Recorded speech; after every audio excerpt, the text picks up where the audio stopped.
For over 10 years, we at Climate One have been engaging policymakers, influencers, entrepreneurs, and activists and scientists in broad, respectful, candid conversations about everything climate. Food, energy, water, technology, transportation, housing. We've had huge success bringing together people who think they're on opposite sides of issues. When they sit down and have a candid conversation, they often find common ground and the basis for real solutions. We're emotional beings. Thoughtful, inclusive conversations create the conditions in which the changes we want to see become possible. So I want to hear from you.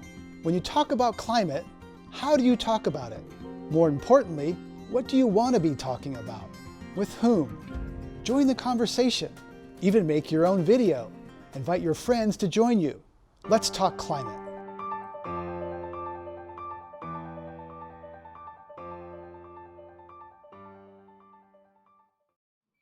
Welcome to Climate One Today. We're exploring the connection between economic class, land conservation and land use, and access to nature in the American West. Politically conservative hunters and anglers are some of the biggest funders of efforts to conserve ecosystems around the country.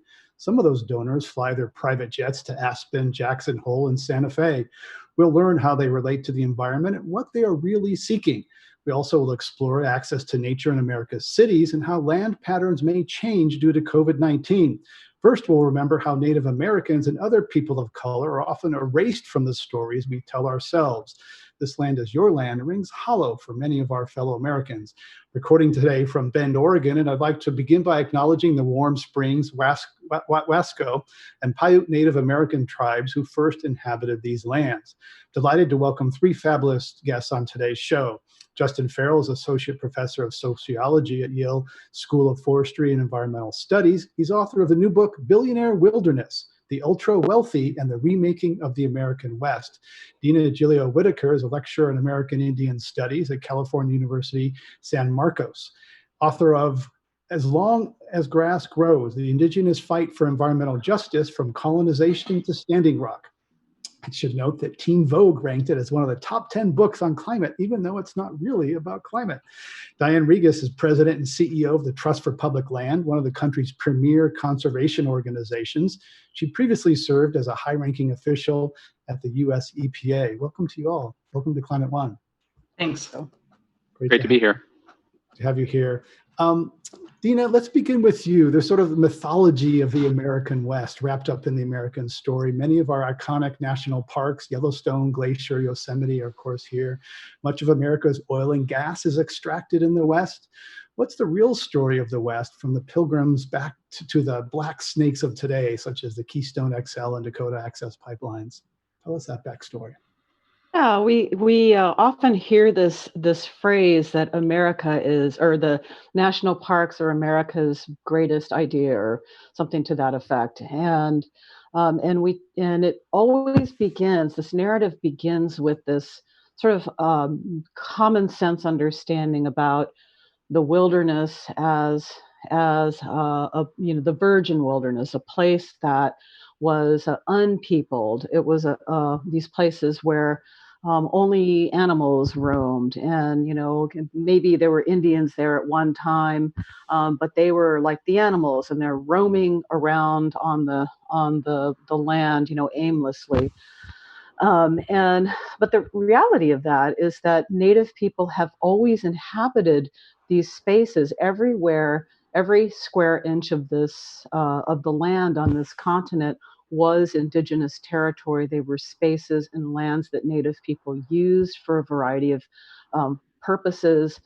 They were, most tribal people were actually farmers. So, to debunk the myth of the wandering nomadic native, this is largely something that's very not really true. There were people, however, that were, you could say, migratory, and they traveled between homelands, between places in what we sometimes call the seasonal round. So there were much like people today have, winter homes and summer homes. Native people had the same kind of land use patterns where they would travel from their winter homes to their summer homes and back, depending on food sources and ceremonial cycles and things like that. So this is what happens with some of these or these national parks, like Yellowstone, like Yosemite and Glacier National Monument, which are the first three that become national parks. And they, the actual history of them is that they were not empty spaces that needed to be preserved, but they were empty spaces that needed to first be created, as Mark David Spence notes in his infamous book, Dispossessing Wilderness.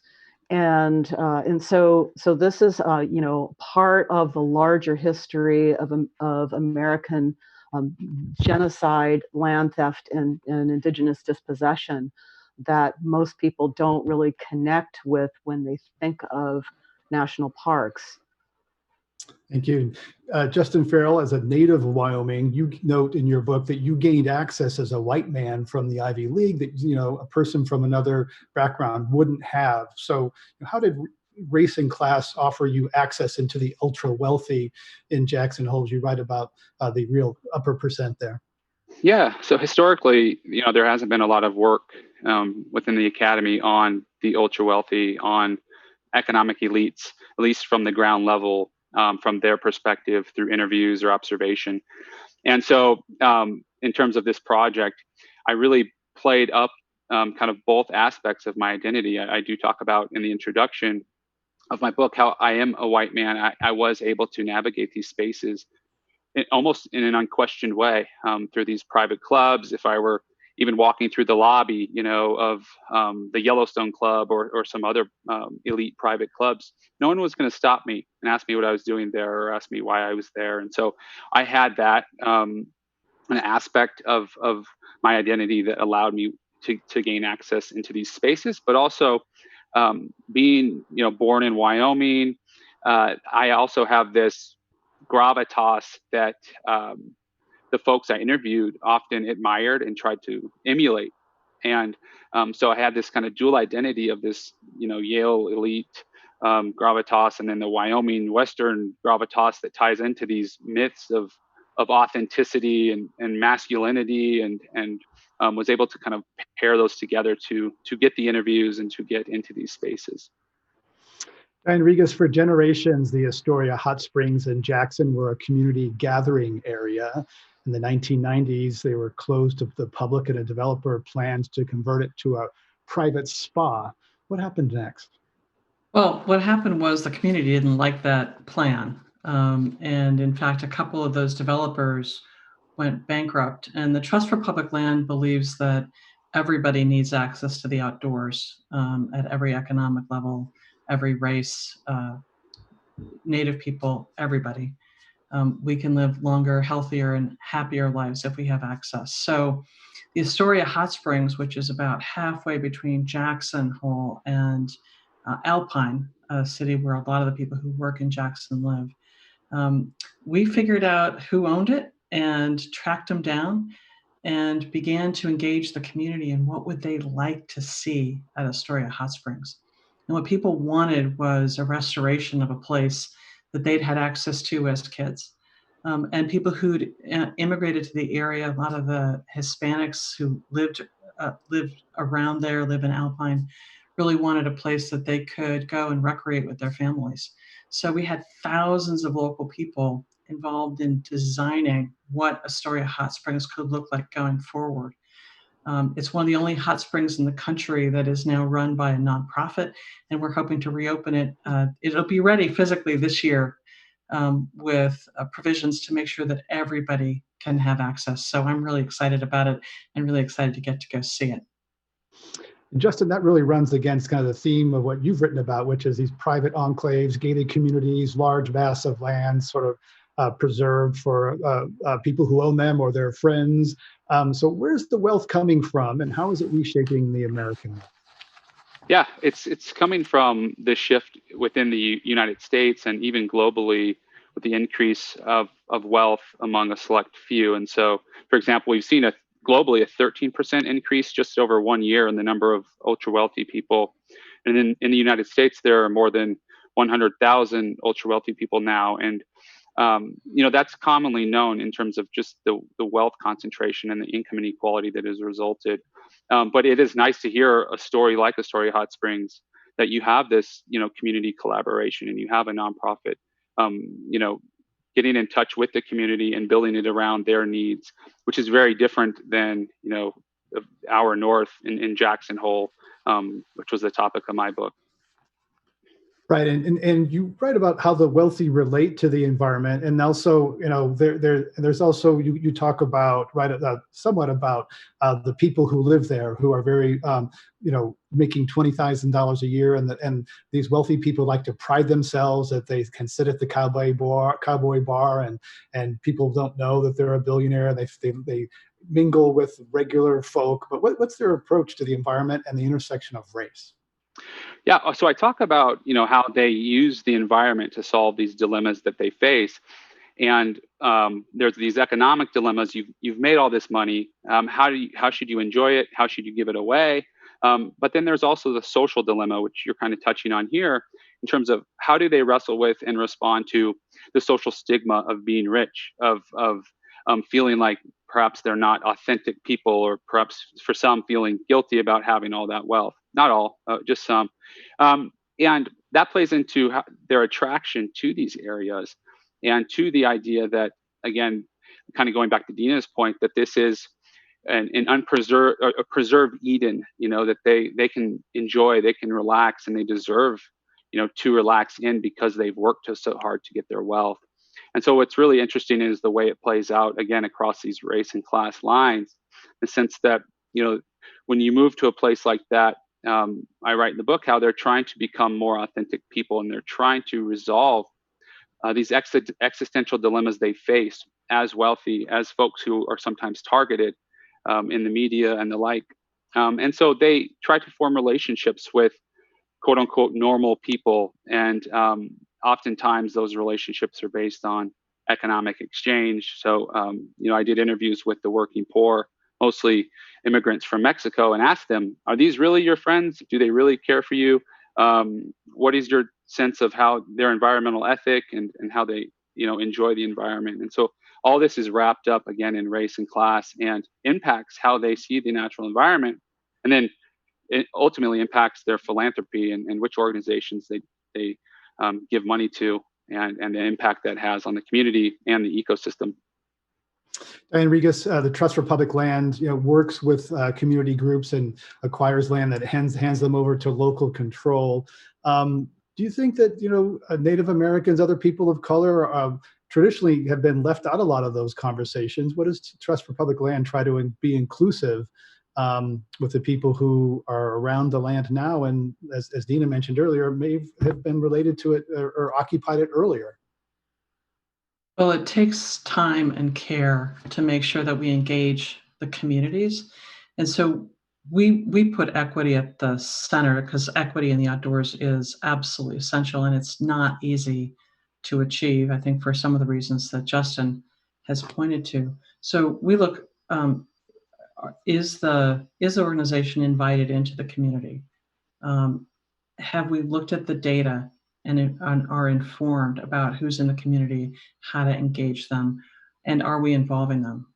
And it's really exciting to me to see how when we invite in a genuine way the opportunities for communities to engage with us, with partners, for what they want to see in their community for the outdoors, it's truly transformational. It changes the community, strengthens the community, in addition to providing wonderful opportunities for people to get outdoors.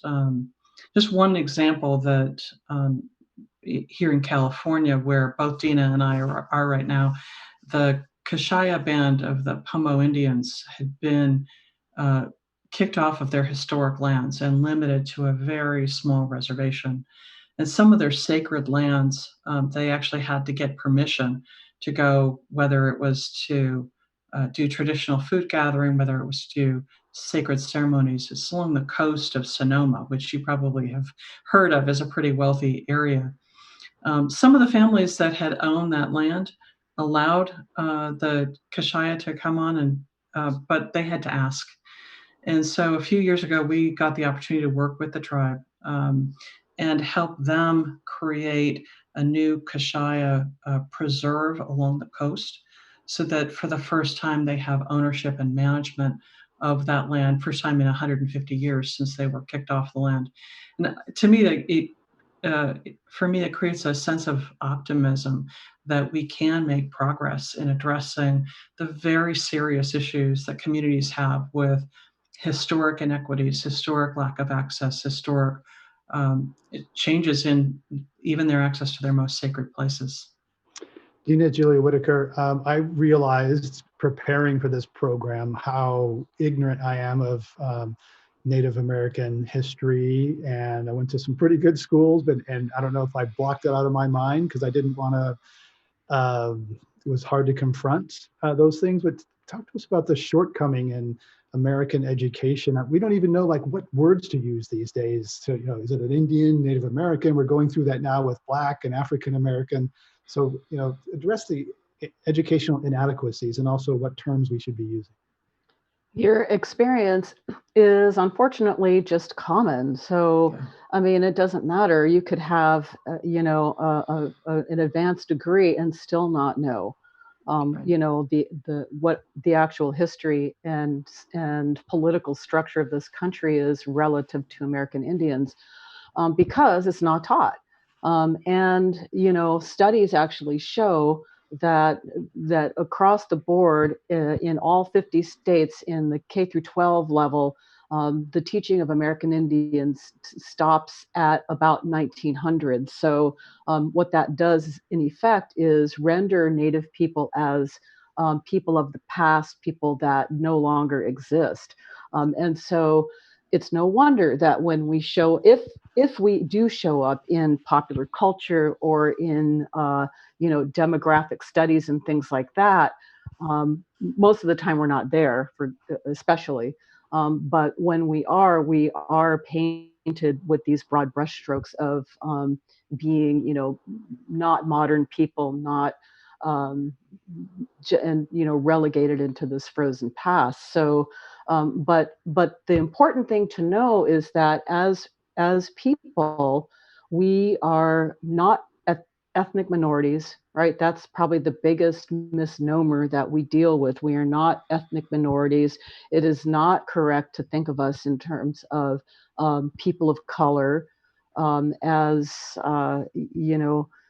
people part of the large brown mass. Like, we are nations. We are people with political relationships to the state because of the treaty relationships. There are over 300 treaties that are still extant, that are still in force because they don't expire. They are made in perpetuity, and that constructs our relationship to the United States, which is usually a thorn in the side of the state, because for them, for the American government, we have always been a problem. The Indian problem is something to be solved.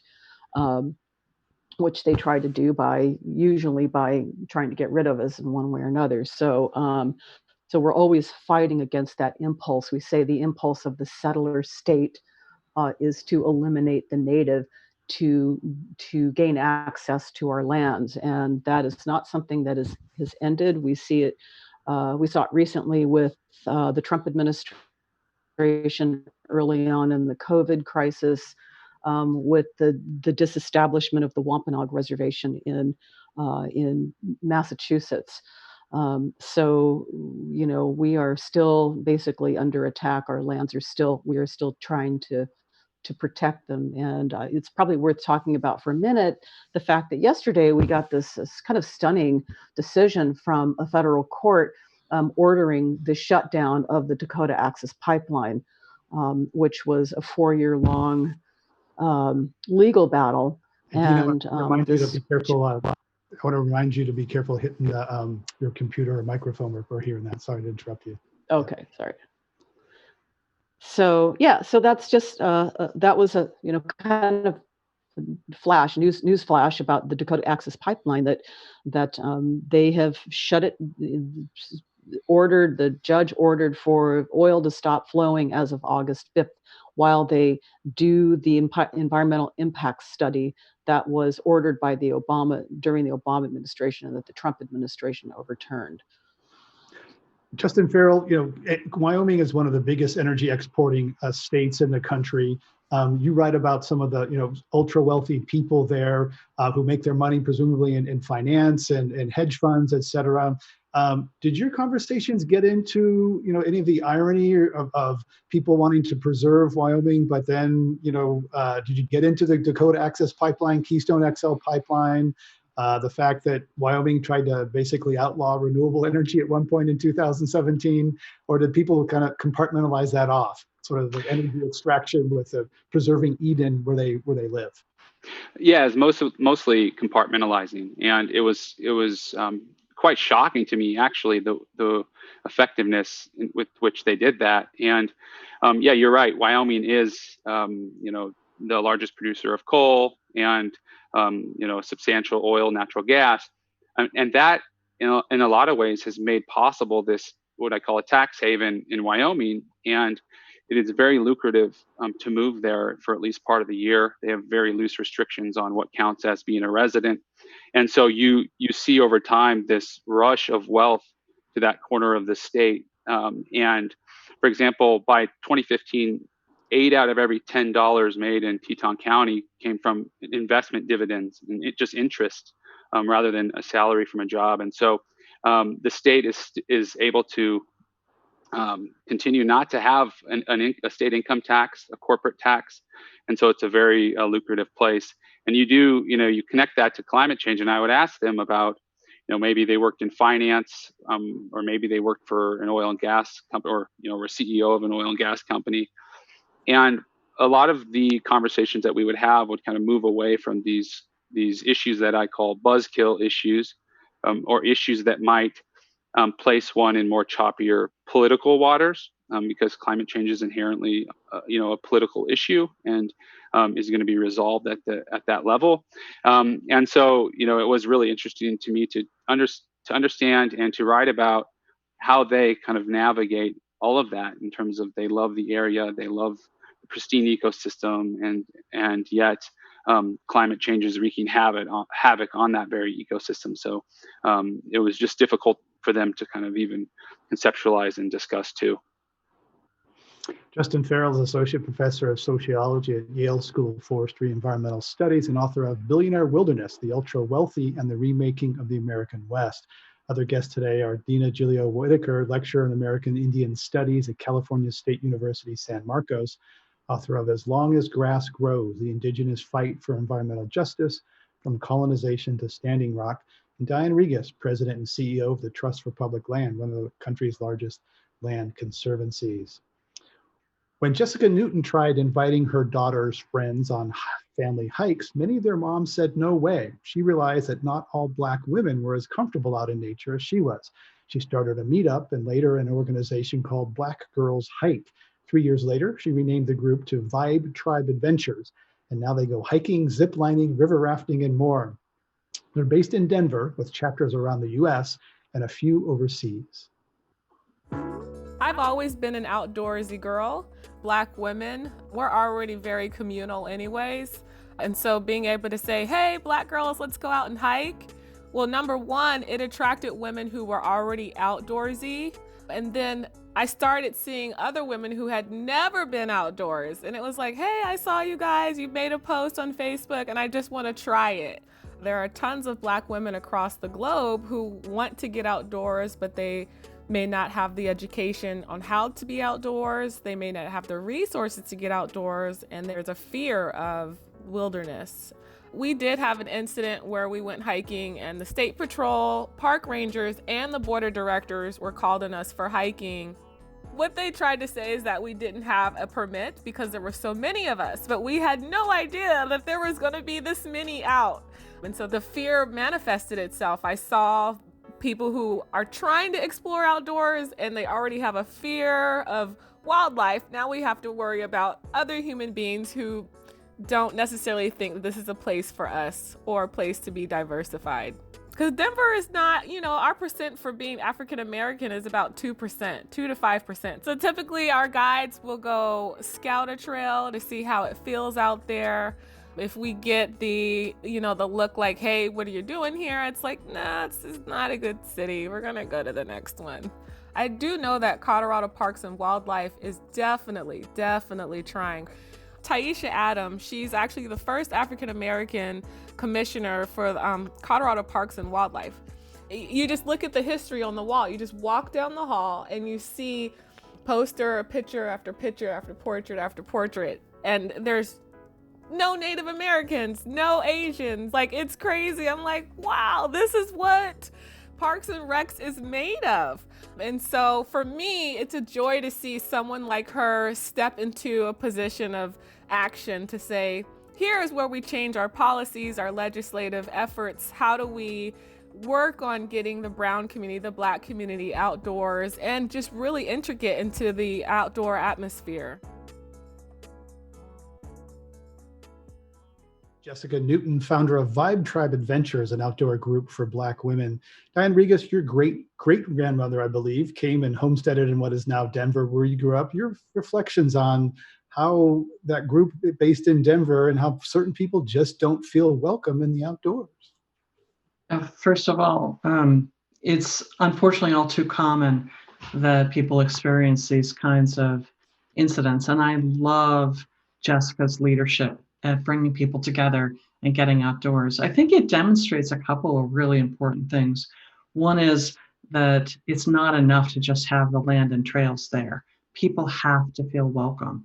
And that requires everything from community leadership to leadership at the governmental level, to work from groups like us, frankly, because the conservation movement needs to change to address these issues of people who need to feel welcome outdoors. And so I love that work. It's absolutely fantastic. But I think to me, the core of it is that community creating that she's doing. And what we find is that centering around community, whether it's in a Black neighborhood, a Hispanic neighborhood, whether it's working with a tribe, that centering around community is where you create that power and create that welcoming atmosphere, and people really begin to sense that they own these public lands. They have a right to be there and begin to feel, really comfortable being there. Now, that's not enough. The governmental issues that she talked about are incredibly important. When I saw that video, Jessica made me think of actually a young woman named Jessica Chavez that I met in Denver. Now, if you know Denver, Montbello is a suburb. It's not a particularly wealthy area. There's not a lot of parks there. And Jessica grew up there. She's a first-generation American. And she kind of had that feel for the outdoors and joined, an environmental leadership group for kids when she was a kid. We began to work with her and work with them in creating a new park in her neighborhood. And I wish you could go. It's designed in a way that really reflects that culture. Now that partner, that ally organization's actually housed there. And when I met Jessica, she was actually packing up her car for her first ever trip down to the Grand Canyon with friends. And that neighborhood park that she had helped design, that her voice had been at the table, had been the first step. It had been a gateway to what I hope is a lifelong trail to public lands that include the Grand Canyon and everything else. White people often look at land as something to be developed or improved, something to own. Parks are a little bit different. They're held in common. Tell us about how, the Native Americans view land obviously very differently, not something to be shared and stewarded. We hear about seventh generation. Tell us about that conceptual difference in connection to the land that's acquired. Yeah, tell us about that. We have this word. Okay, I'm going to throw out a jargony word here, and the word is called epistemology. And it's an academic term And it just simply means how we come to know what we know. So it's like knowledge. And we talk about indigenous epistemologies or worldviews, we could say worldviews, as very different than the Eurocentric worldviews that we are raised within, that views land as anthropocentric, right? Where that is human-centered, that is in service to humans, that is ultimately commodified. And thus we have, capitalism mediates these extractive industries that we know of, with the oil and gas industry, with mining, and the ways that we use the land to create wealth. But from an indigenous perspective, the land is a relation, and all the things on the land is our relatives. We talk about our non-human relatives. So this is a worldview that is relational, um, that that decenters humans, and it also decenters a discourse or a narrative of rights. And that's another thing about a Eurocentric worldview, in individualist democracy, quote unquote democracy like we have in the U.S. That is what we call a rights-based society. In Native societies, they are responsibility-based societies, because when you see the natural world and all the things in it as relations, as relatives, then you are then responsible to them. So that sets up an entirely different kind of way that you engage with the land. Diane Regas, Trust for Public Land puts people at the center, which is different than some environmental organizations, which some of them are focused on saving cute furry creatures or whole ecosystems. Is Trust for Public Land anthropocentric? Is it human-centered? And are the humans above more important than other members of an ecosystem? Greg, I think that's first of all, really good question. I think there's a lot of commonality between the ideas that Dina is describing and what we're aiming for. We believe that communities need to be at the center. And if you think historically in this country about the phases of the environmental and conservation movements, we created the national parks. That's wonderful, and is work that needs to continue to conserve places. And then we had, I would probably mark it with Silent Spring, where we started to really be worried about the chemicals, and we had the Clean Water Act and the Clean Air Act, a lot of those pollution oriented, that was really about trying to control human behavior. And in the 80s, we kind of added to that and said, corporations also have to take responsibility. But I believe that conservation needs to shift back to more of a focus on the relationship with people. And people at the center of our work means that we're thinking about the relationship between people and land, people in close to home parks, people in faraway parks, and what that means for the community. And to me, that's the next step for conservation, is to really be bringing people and those relationships back in and recognize we are not going to solve climate change. We are not going to solve widespread species extinctions unless we really take into account people and communities. Justin Farrell, you write about the charitable industrial complex and kind of the new Rockefeller paradigm. So, where is that paradigm? Is that human-centered? Is that kind of preserving pretty landscapes for a relative few? Explain what the charitable industrial complex is. Yeah, I also want to connect that with what Dina and Diane were saying too. And I think with the charitable industrial complex, as I describe it, is built upon some of the myths, especially that Dina was mentioning, in how we see nature and how we use nature, and to Dina's earlier point about Indigenous people being locked in time. And oftentimes the preservation of nature, especially in the area that I wrote about, it works differently in different areas, which we can talk about that.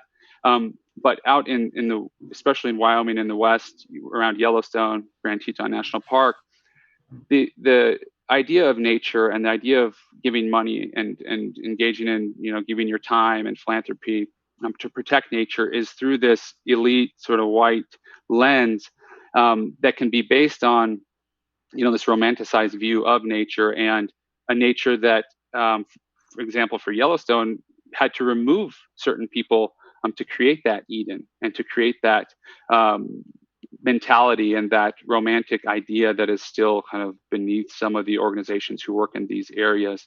But the charitable industrial complex I refer to just as this short-term phrase in this area that describes, how folks give their money, who they give their money to, and oftentimes it goes to these issues that are serving themselves or serving their view shed, or improving, in some instances, improving their property value. And in the community of Jackson in Teton County, it's the wealthiest county per capita in the nation, but also has the largest gap between the rich and the poor there. And so you do have a lot of social problems. You have some homelessness in the schools, and there are a lot of issues that need attention. And the money, as I show in one of the chapters of the book, is not going to any of those social services organizations who really need it. Most of it is going to environmental and arts organizations who have, tens of millions of dollars in the coffers. Meanwhile, the people who, work for the wealthy who are there to enjoy this idea of nature are struggling, working 2 to 3 jobs. And so highlighting that disconnect between caring for the people, and to Diane's point, what do we want our communities to look like? And ones that they're more democratic, or the ones that are shaped by a wealthy few. And so that's all kind of part of this makeup in the community, and philanthropy plays a huge role in that, and also does a lot of good in the community. But I kind of highlight some areas where folks are more concerned about environmental issues that serve themselves or serve their elite experience of nature, rather than a more holistic approach. Yeah, you're right. Greg, if I could just jump in a second on that, because I think it's a really complex point, and one that's worth giving a lot of thought to. I mean, I would agree that people who've got wealth can and should do more, but I don't want to lose sight of the reality that access to nature is actually essential for all humans. And if you look at the data, they show absolutely clearly a couple of things. One is having access to nature has a bigger impact on health the lower income people are. So if you're high income and you've got, all the other needs of life and a lot of the wants, access to nature actually does help your health. But if you're at a lower income, it helps your health more. So we believe that access to nature is essential, and don't want to lose sight of that.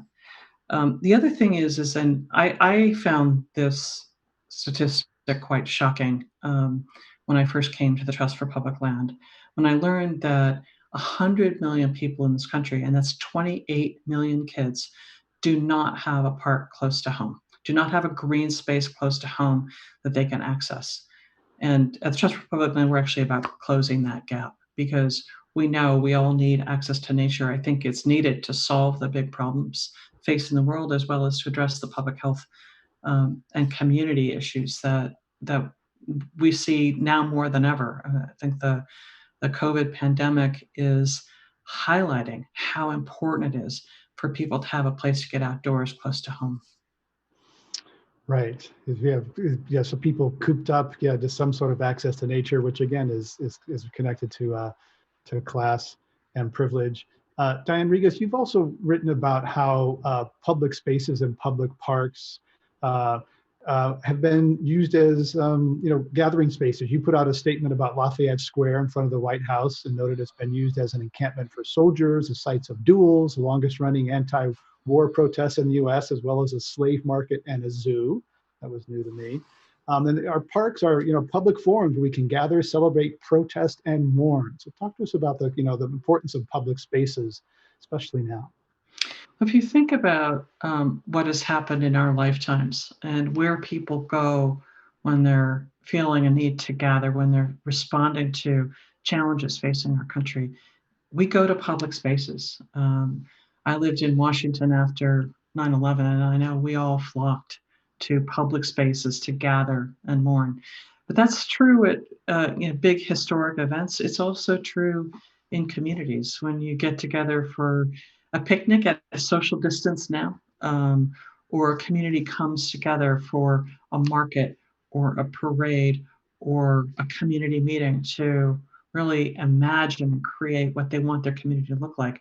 Oftentimes it's in parks and public spaces. So public spaces play such enormously important roles. They help define culture. They help define community and create community. So we that's why we put community at the center, and we think it's so important to look at the data and make sure that everybody is actually getting access to these spaces. Justin Farrell makes me think about, first of all, it made me think about when Jerry Garcia died. I went to Strawberry Fields in Central Park. That was a tragic moment in my life. Yeah, public was for me too. That was a big day. It was a big day. I was in Golden Gate Park that day. Oh, that was for the big funeral. For Jerry Day, yeah. Justin Farrell makes me think also about the community in Jackson Hole, where these ultra wealthy people like to be amongst themselves in their gated communities, but they also like to go down to the local bar and think of themselves as an average person. And you write about how they're trying to recapture something that they've lost in their accumulation and chase of wealth. They fancy themselves as being accessible and relatable and not pretentious. Tell us about some of those inner conflicts that you found in these people. Yeah, this was fascinating, and that was that dichotomy between this privatized elite access to nature, kind of the opposite of what Diane was talking about, and everybody needs that. But they had their own kind of enclaves, whether it was a private club or a gated community and so forth. But then there was this whole other side about trying to overcome or wrestle with or respond to the social stigma of being rich. And the extent that they would go to prove to themselves or prove to others that money hadn't turned them into these out of touch monsters. And so, interestingly, I found to solve some of these dilemmas that they use this combination of rural people, or this romantic idea about rural people, as a vehicle for transformation. And so they're able to create these new versions of themselves that are more in tune with nature, but that are also more authentic, more community-minded. And again, it was based on this romanticized ideal of rural people and poverty. And some of that was called the noble Native American locked in time, or the noble cowboy also locked in time. And that was sort of their lens to see some of this. And so, for example, I tell the story in the book about a guy named John who was an oil and gas CEO, has made tens of millions of dollars. But since moving to Wyoming, he became passionate about becoming what he called a normal person. And so he wears Wrangler jeans and cowboy boots, and told me story after story of all his normal working class friends. And so what was interesting to me was the way that is tied into the experience of the natural environment. And it was a way for them to kind of leave their gated community and become more authentic and sort of experience the Western way of life that is more hard scrabble, that might be more authentic, that might be more cohesive in terms of the community, and then return, into their homes. And so, again, I don't see those as separate from the way that they engage with the natural environment, at least in that area. And this is an area where 97% of the land is already federally owned and protected. And so it's very different than some other areas we might be talking about.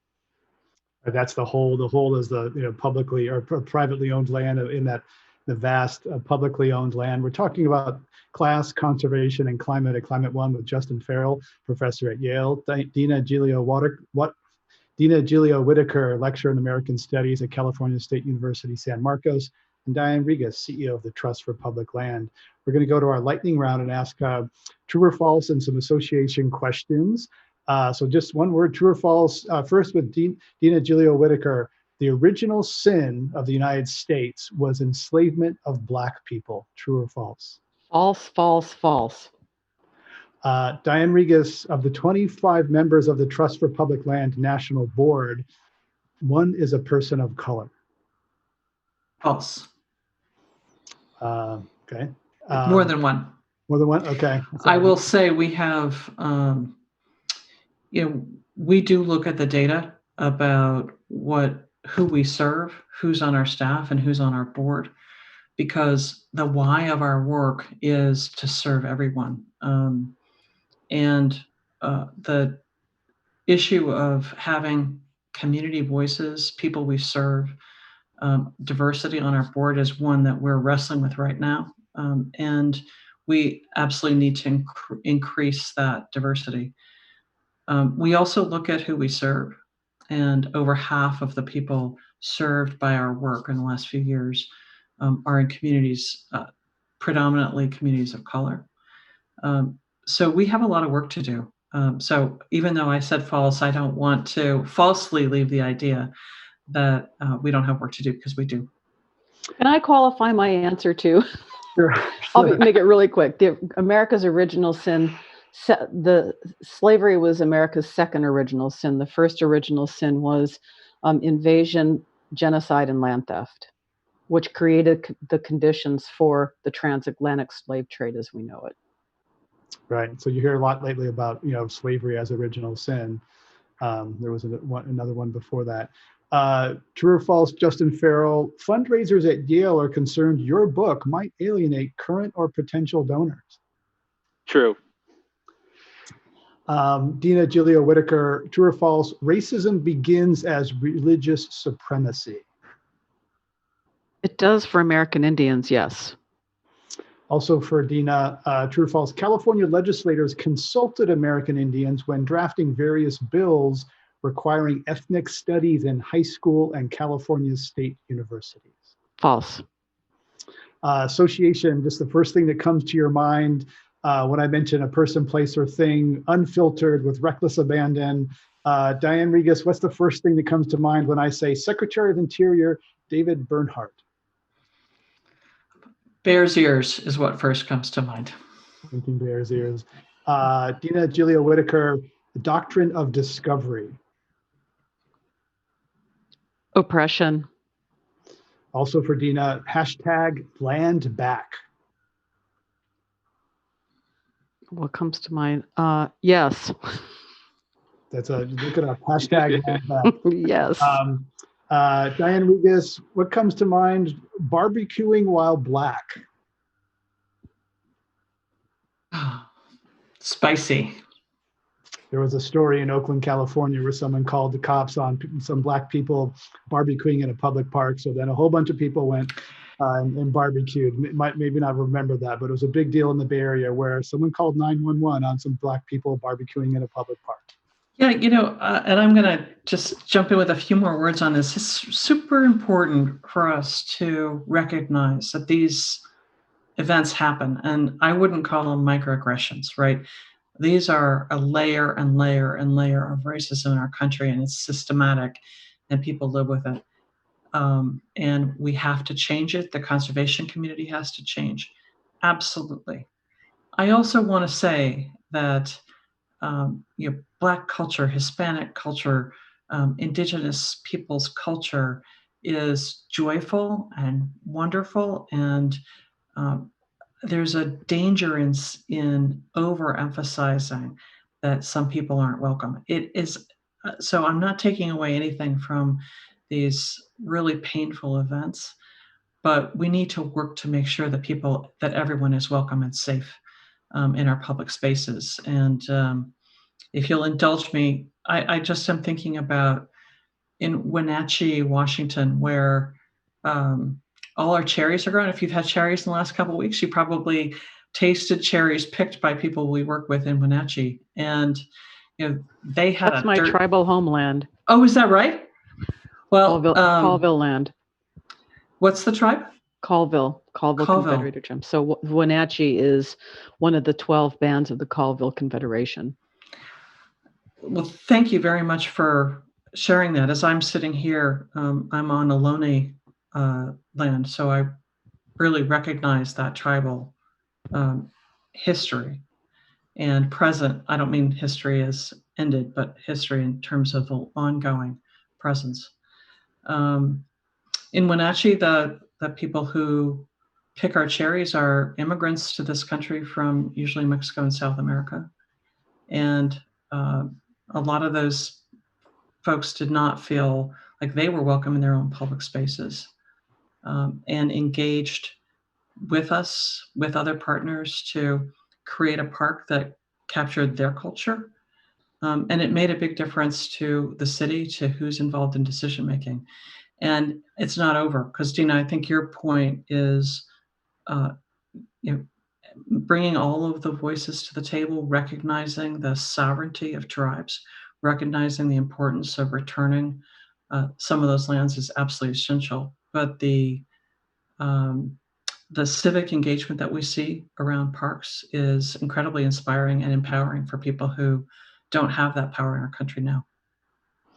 Justin Farrell, we have a question from YouTube. Where does Ted Turner and his 2 million acres of land holdings fit into this discussion of billionaire wilderness? One time, I think he was the largest landowner in the country. Yeah, it definitely fits in. I did not interview Mr. Turner, but he represents, some of the folks that I interview in the book, and especially in one chapter where I write about this quote unquote new Rockefeller paradigm and the vision of conservation among some of these folks. And I can't speak for Ted, but the ones that I interviewed, viewing conservation alone as buying large tracts of land and putting them either under easement or conserving them in private hands, which is very different than, Rockefeller, who donated, and now we have Grand Teton National Park. And so he definitely fits in there, but I get asked about him a lot, and he's one story among many. And I think some of the folks that I interview have less of a connection to the land and maybe to the history or to the wildlife than even Ted does. They more just kind of fly in and fly out. And so that's one kind of main difference, but that's a great question. Mm-hmm. Dina Gilio-Whitaker, your next book is about how Indigenous knowledge can help address climate change. Let's talk about climate and what keys Indigenous people may hold, because clearly, white people haven't been such good stewards of the land, to say the least. Well, it goes back to that word that I used before, epistemology and worldview. And in my view, climate change, and not just climate change, but really the world that we live in that has led to this state of profound environmental degradation is the result of and is a problem of not just science, not just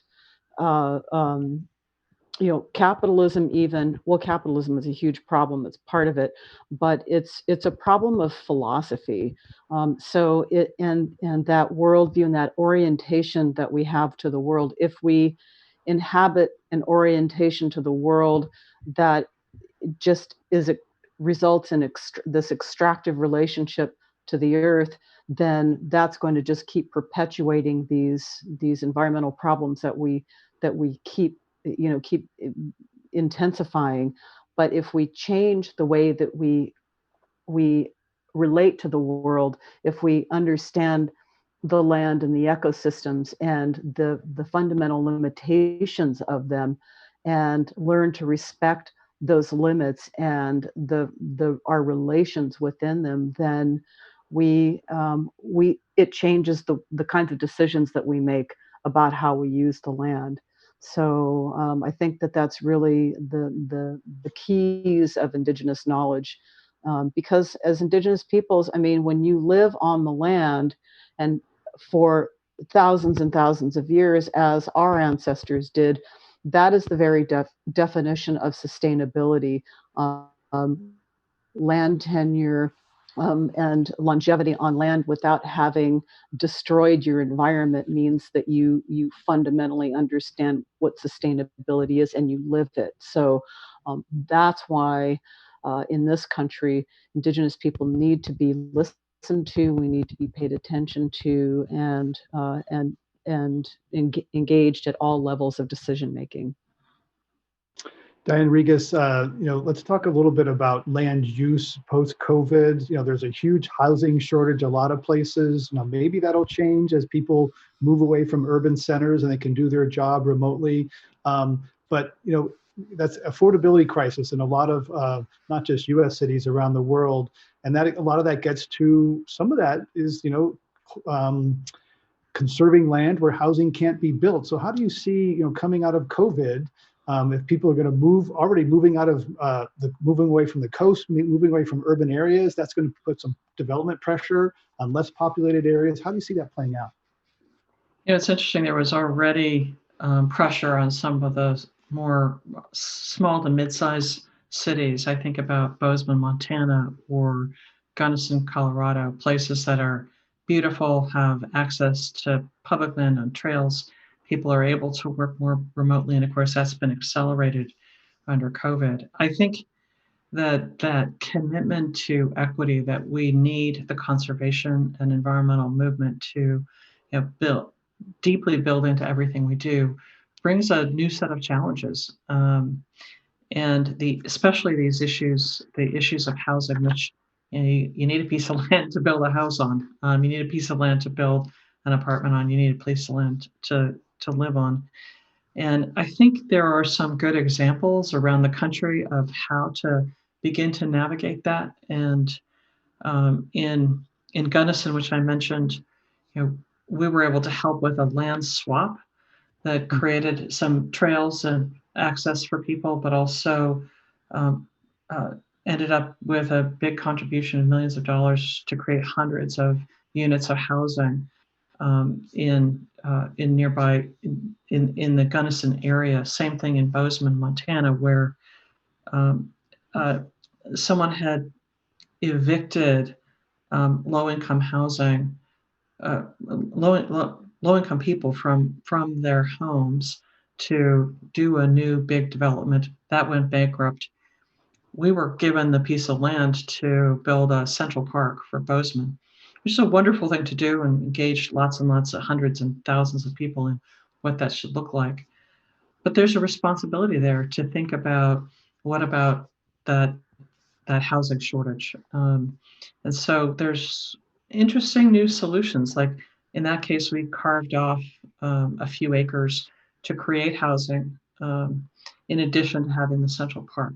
So I think that there's, what I'm seeing is more and more partnerships that cross some of these traditional issue lines, like an environmental group or a conservation group also cares about housing, also cares about equity, also cares about public engagement voting. And we can get to that by really thoughtful partnerships with local communities, with whether it's a rural community, whether it's an urban community, whether it's a small city or town. If you've ever gone for a vacation in a small town, a lot of times there's nowhere to get outside. And so these issues that we're grappling with, whether it's housing, whether it's equity, whether it's access to the outdoors, they show up differently in every community in our country, and we need to be very flexible and bring in allies to work on them.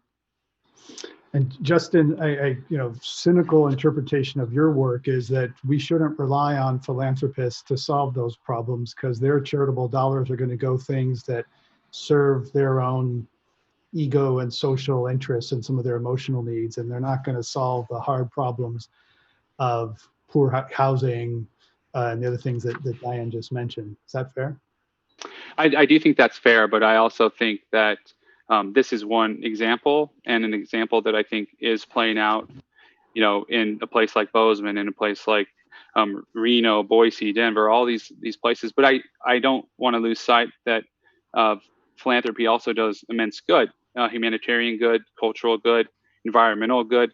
But that doesn't mean we can't look at the full story and understand, places like Jackson and places across the West, really, where there is an over-reliance on affluent philanthropy and to save these communities. And I do think that that's a myth that needs to be overcome, despite all the genuine ultra-wealthy people and genuine organizations doing good work. I think it can certainly help, but it at times can be just a Band-Aid solution when we need much larger structural change. And to your point about COVID, I do think looking down the road, there are some questions about, is this an opportunity to rethink from the ground up how we want to structure our economy, how we want to structure our communities, our relationship with the natural environment, and that remains to be seen.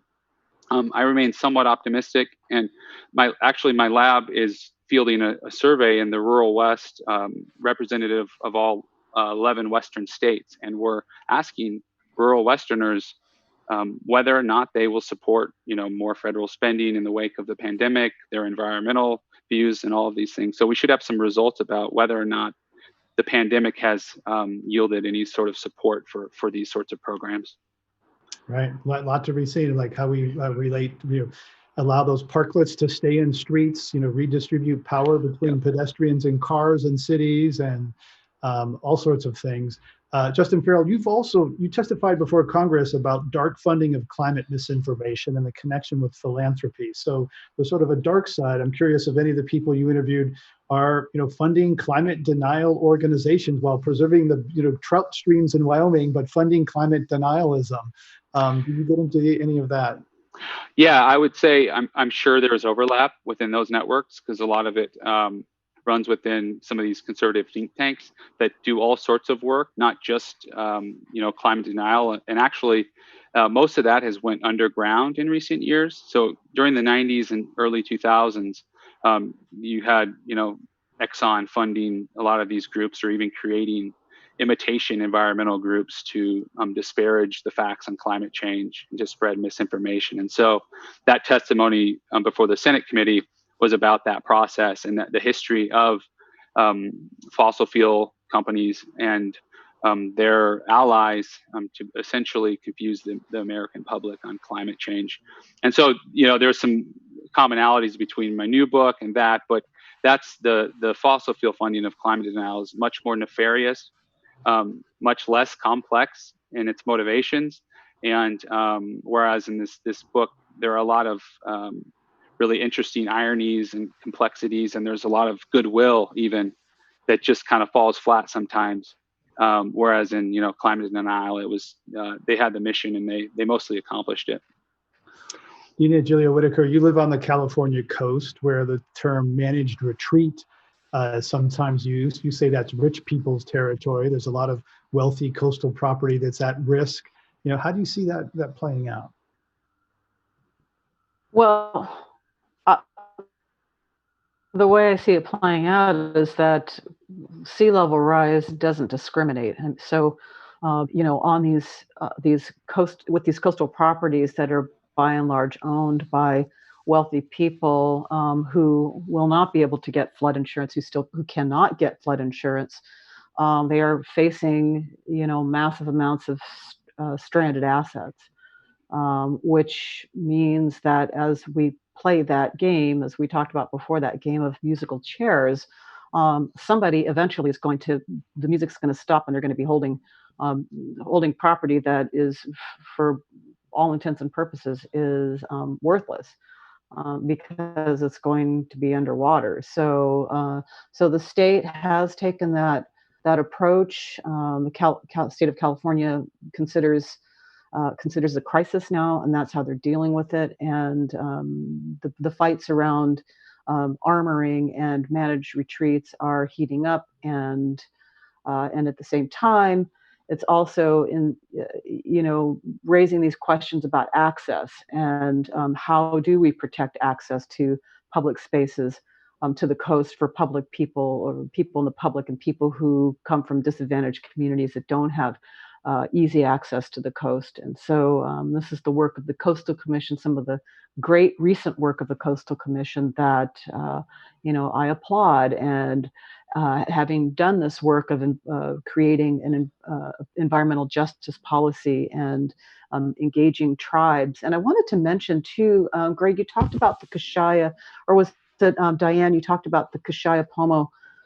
There's a film out right now that's been running on PBS stations, and I don't know the exact name of it, but it was produced by Thomas Rigler and in conjunction with the Coastal Commission about the California coast, that gives a beautiful overview of the history of the California coast and the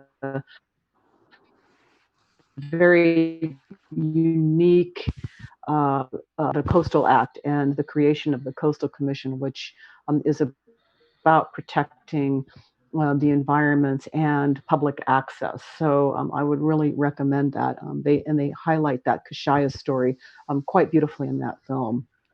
Oh, thank you. It's a really encouraging story. Right now we're facing such enormous challenges at all levels in our country. With COVID particularly hitting Black and Brown people harder, with the death rates that are twice what they are for white people. And the worst for American Indians than anyone. And the I was going to say the tribal areas, especially the Navajo, are being hit unbelievably hard, and that's just one of the layers of challenges that I think we as a country are facing. And the story of the Kashaya, the story of people taking ownership of their communities across this country, really beginning to chip away at some of the inequities that exist, some of the 100 million people who don't have access to a park, which is what we're focused on, or some of the other issues, to me gives me optimism that we will make it through this incredibly difficult time. And as Justin said, it's a chance to really think about how we want to rebuild our communities, how to rebuild communities in an equitable and inclusive way, and how to do it in a way that really empowers people whose voices have not been at the table, and put in place policies from the community to the state and federal level that emphasizes that as we go forward. As we wrap up, I want to ask each of you to note a bright spot that you see, because there is so much pain and racial pain, COVID pandemic, it's heavy, a lot going on right now. And Diane Regas, I think of the Land and Water Conservation Fund, which is a pretty big recent bipartisan win. So tell us, what's the significance of that? What is it and what's the significance of it? Land and Water Conservation Fund is the federal fund that's funded. It doesn't directly cost the taxpayers. It's funded from oil and gas revenues. And it has been used to help accomplish some of the conservation, some of the access to trails and parks that I've talked about. Historically, we've had to fight every single year for that to be funded. The Senate just passed, and we are hopeful that the House will pass an agreement to fund it in perpetuity at about twice the level that it's been funded. And so to me, that's very encouraging. The other bright spot I can't resist mentioning is, I see the young people who are currently engaged on issues of racism, on issues of environment and climate, on issues of building their communities. And they're so much smarter and wiser than I was at their age. It just gives me a lot of hope that with all of the challenges that we're leaving them, they are stepping up, and I love seeing that. Dina Gilio-Whitaker, bright spots you see. I'm with you, Diane, about that with the youth, because I, as a college professor and working with the youth, that's who I place my faith in, and I was nowhere near as savvy as they are at that age. And I'm also really encouraged by what some people see as civil unrest and these ethnic uprisings is for me exciting, because finally we're starting to have some truth be told, and the toppling of these monuments to oppression is a hopeful sign for me. I love that we can get rid of Columbus and Junipero Serra and John Sutter and all the other symbols of colonization for Indigenous people. It's not just Confederate monuments that are a problem. So that gives me hope. Justin Farrell, what gives you hope? Bright spot as we end here. My students, certainly, so I would echo that. But I think, looking at the landscape and kind of even in just the last few months, there's more of an emphasis on systemic racism, on economic justice as a systems issue, which I say that because I think people aren't getting caught up as much as becoming bitter at rich individual people, or becoming bitter at individual moral failings of the rich, but looking instead, what policies can we create to alleviate these problems? And I do think there's been a shift toward that systems thinking. rather than just focusing on, Ted Turner or whoever, whatever rich person you want to name. And so we're not losing our way by fixating so much on these individual failings, but focusing again on these policies at the systems level, which I think is a good way forward. We've been talking about race, class, and land conservation in the American West. Ultra wealthy people are taking up land conservation in Jackson, Wyoming, and elsewhere, where they fly in on their private jets and gather in gated communities nested in protected natural lands. For regular people, the Trust for Public Land and other groups envision every American being 10 minutes away from a park. And let's not forget that land originally probably was stolen from Native Americans. Justin Farrell is Associate Professor of Sociology at Yale School of Forestry and Environmental Studies and author of Billionaire Wilderness, The Ultra Wealthy and the Remaking of the American West. Dina Gilio-Whitaker is lecturer in American Indian Studies at California State University, San Marcos. Her book is As Long as Grass Grows, The Indigenous Fight for Environmental Justice from Colonization to Standing Rock. Diane Regas, President and CEO of the Trust for Public Land. She previously served as a high-ranking official at the US EPA. Podcasts of this and other Climate One shows are available wherever you get your podcasts. Please give us a rating or tell a friend. It really does help advance the conversation about all dimensions of the climate challenge. I'm Greg Dalton. Thanks for joining us online. We'll see you next time, everybody. Thanks, Craig. Thanks, Greg. Well.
Thank you.